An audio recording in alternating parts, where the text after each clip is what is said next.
Day 26 started in Havelock North. My auntie gave us some herbs and veggies from her garden.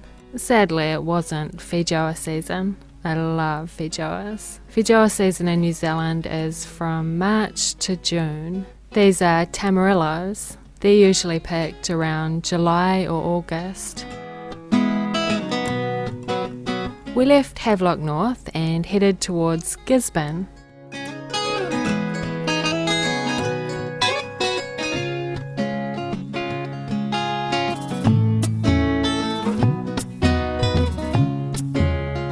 We drove through Napier, where they had a 40-kilometre courtesy zone. I'd never seen that before.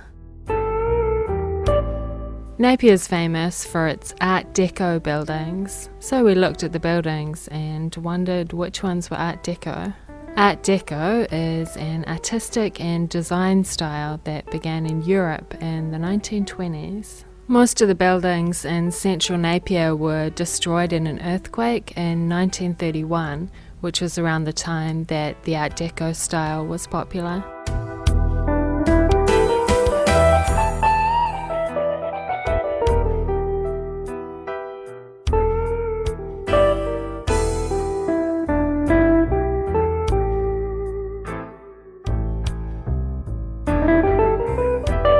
Just outside of Napier, we stopped to buy some sweet corn. A bit further up the road, we stopped to watch planes landing at Hawke's Bay Airport. This is an Air New Zealand plane. Air New Zealand is New Zealand's national airline. See the logo on the end of the plane? That's a stylised koru. The koru is a shape that you can see a lot in New Zealand art and design. It's based on an unfurling fern frond.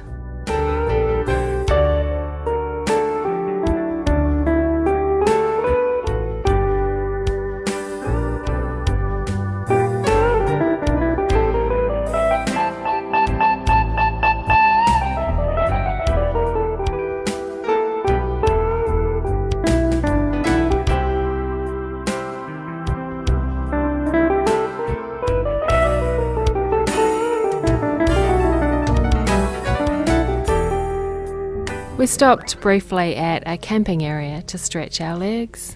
It looked like a nice place to stay. This is Lake Tūtira.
This is one of those tui billboards I was telling you about. It says, "You gotta give those Aussies credit." Yeah, right.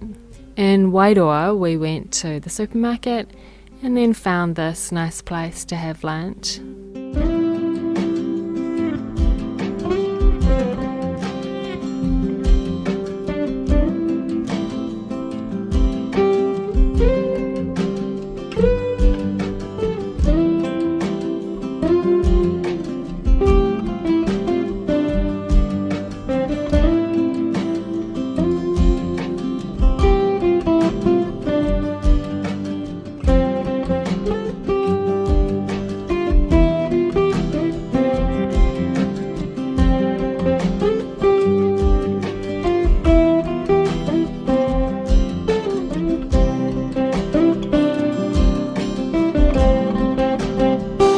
Gisborne, we visited a vineyard and did some wine tasting. This is Wright's Vineyard and Winery. Jeff Wright started making wine in the year 2000, and I asked him how he got into winemaking. I was based up in Auckland and I was working as an accountant, and I was going to a lot of wine clubs and really enjoying wine and just learning about it. So the profession I was doing, I just wasn't feeling that inspired or that sort of really drawn to it. I remember one time sitting down with my mentor manager and he said, have you ever thought of another job, another profession? And I'd studied, 4 years and I was like, heartbroken. I was like, what do you mean another profession?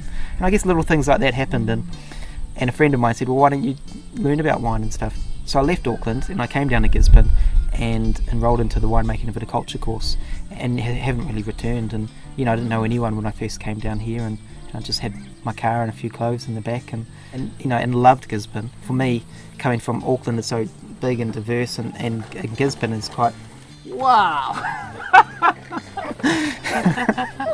That was neat.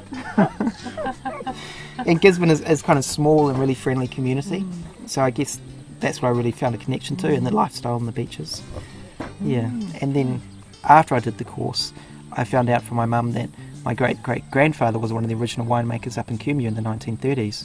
So in some ways it was running through my blood, and I never really knew. Jeff and his wife Nicola bought this land in 2005. They live here with their sons Noah and Elijah.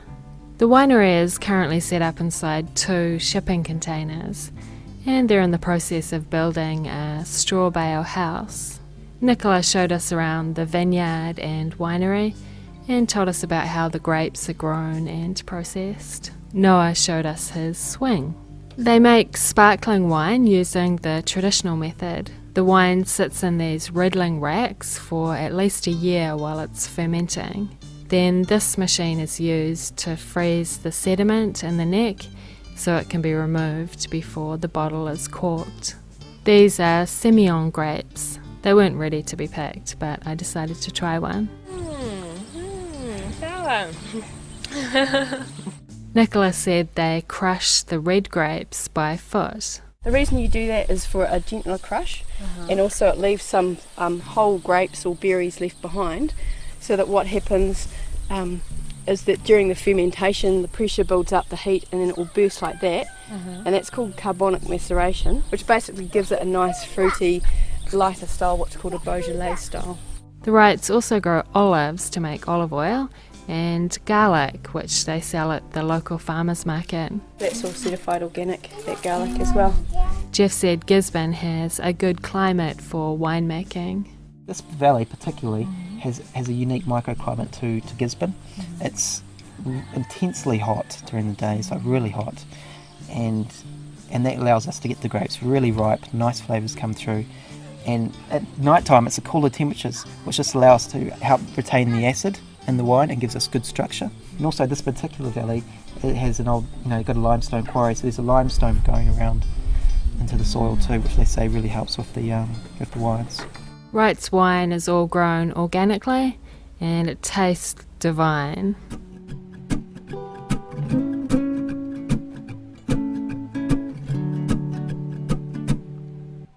Sí, me gusta cuando estamos así. Y cantarte lo que siento por ti, decir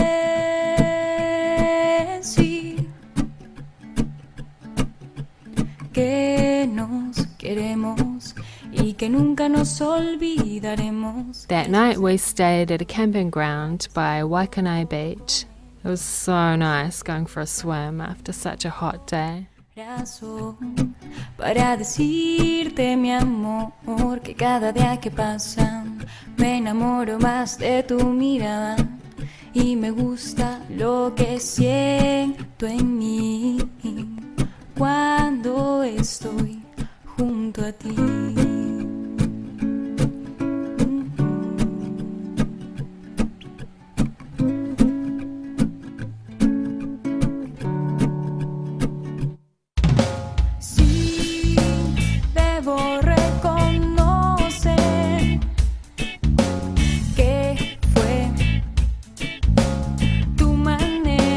sé que.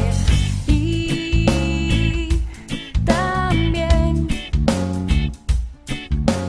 cuando me abrazas y la forma en que me ves es un sentimiento que va creciendo poco a poco con el tiempo y se acurruca en mi corazón para decirte, mi amor, que cada día que pasa me enamoro más de tu mirada.